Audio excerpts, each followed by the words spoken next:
Day to day news Bharat में मैं साक्षी चौहान आपका स्वागत करती हूं। चलिए बात कर लेते हैं खबर की। केंद्रीय बजट 2026 को लेकर भाजपा ने कांग्रेस पर बड़ा हमला बोला है। शिमला में प्रेस वार्ता के दौरान भाजपा प्रदेश मीडिया प्रभारी और विधायक रणधीर शर्मा ने बजट को विकसित भारत और आत्मनिर्भर भारत की दिशा में निर्णायक कदम बताया।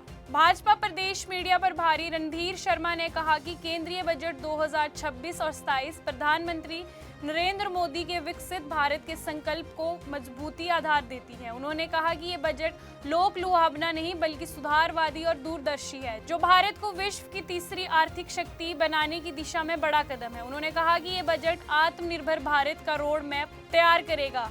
रक्षा, सेमीकंडक्टर, आर्टिफिशियल इंटेलिजेंस और मैन्युफैक्चरिंग में आत्मनिर्भरता की दिशा में ये एक ऐतिहासिक बजट है। रणधीर शर्मा ने बताया कि बजट में रक्षा को सर्वप्रथम प्राथमिकता दी गई है। 15% वृद्धि के साथ 7.8 लाख करोड़ का रक्षा बजट देश की सुरक्षा व स्वदेशी तकनीक को मजबूती देगा। उन्होंने कहा कि हिमाचल में इस समय 17,711 करोड़ के रेलवे प्रोजेक्ट चल रहे हैं, वंदे भारत एक्सप्रेस चल रही है और राज्य में 100% विद्युतीकरण पूरा हो चुका है। आइए आपको सुनाते हैं रणधीर शर्मा ने इस विषय पे क्या कहा। तो मैं ये कहना चाहता हूं कि इस बजट की एक दिशा है, विजनरी बजट है। इस देश को आत्मनिर्भर और विकसित भारत बनाने की ओर ले जाने वाला बजट है। इस देश के गांव-गांव के विकास का बजट है। इस देश के युवाओं को रोजगार की व्यवस्था, किसानों, महिलाओं, मजदूरों को के हितों की रक्षा करने वाला बजट है। और इस ऐतिहासिक बजट की हमारे हिमाचल में कई लोग, दिल्ली में भी कई विपक्षी नेता परंपरागत ढंग से आलोचना करते हैं। मैंने शुरू में कहा यह परंपरागत बजट नहीं है। इस बजट को पढ़ने की और पढ़कर समझने की आवश्यकता है, परंतु कई बार आलोचना के लिए आलोचना करने की अपनी आदत से मजबूर विपक्षी नेता बिना प्रमाण के, बिना तथ्यों के आलोचना करते हैं, जिसकी भारतीय जनता पार्टी कड़ी निंदा करती है। हिमाचल प्रदेश में भी मुख्यमंत्री समेत कांग्रेस के नेता हिमाचल को कुछ नहीं मिला, हिमाचल को कुछ नहीं मिला।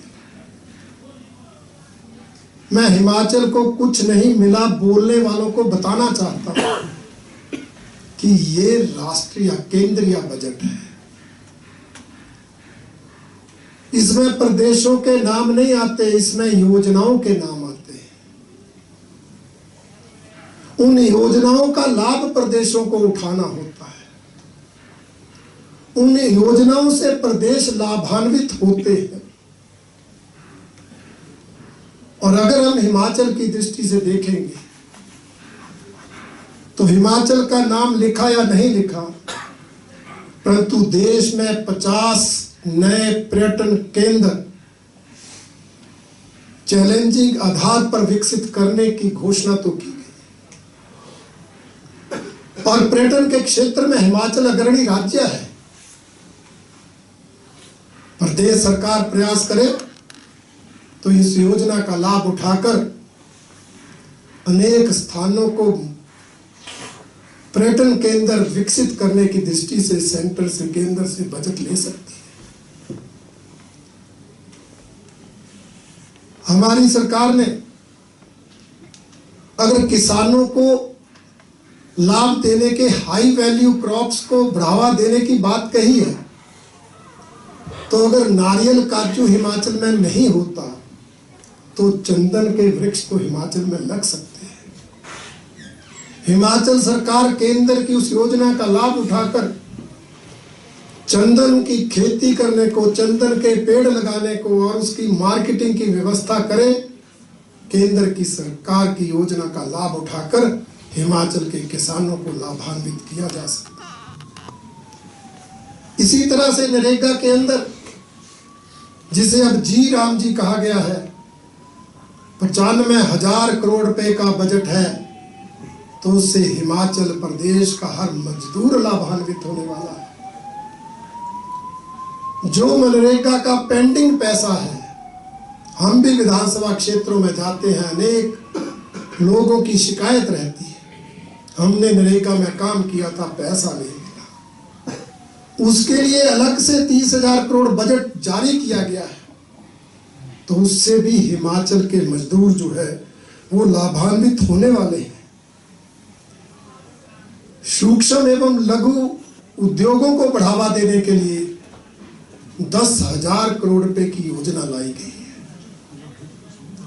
हिमाचल की सरकार चाहे तो इस योजना का लाभ उठाकर हिमाचल प्रदेश में उद्योगों को बढ़ावा दे सकती है, उद्योग ला सकती है, निवेश बढ़ा सकती है, जिससे निवेश भी बढ़ेगा, हमारी आर्थिकी भी सुधरेगी और नौजवानों को रोजगार भी मिलेगा।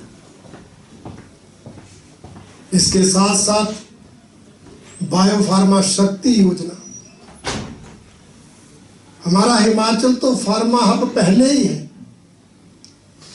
अब केंद्र ने बायोफार्मा शक्ति योजना शुरू करके उसको बढ़ावा देने की बात की।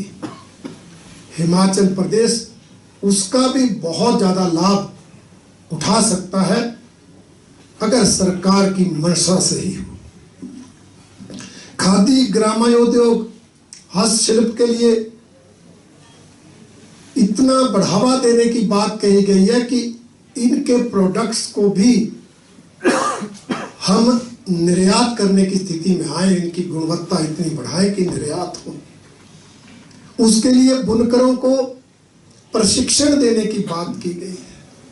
हिमाचल प्रदेश के बुनकरों को प्रशिक्षण दिलाकर आप इस योजना का भी लाभ हिमाचल प्रदेश के लोगों को दे सकते हैं। और जो हमारा 12.2 लाख करोड़ का बजट इंफ्रास्ट्रक्चर डेवलपमेंट के लिए है, विकास कार्यों के लिए है, उसका तो हिमाचल को लाभ मिलेगा ही। उसके अंतर्गत रेल नेटवर्क के लिए 2911 करोड़ रुपए देने की घोषणा कर दी गई है। हिमाचल को कुछ ना देने वाली बात बोलने वाले लोग इन आंकड़ों की जानकारी नहीं रखते।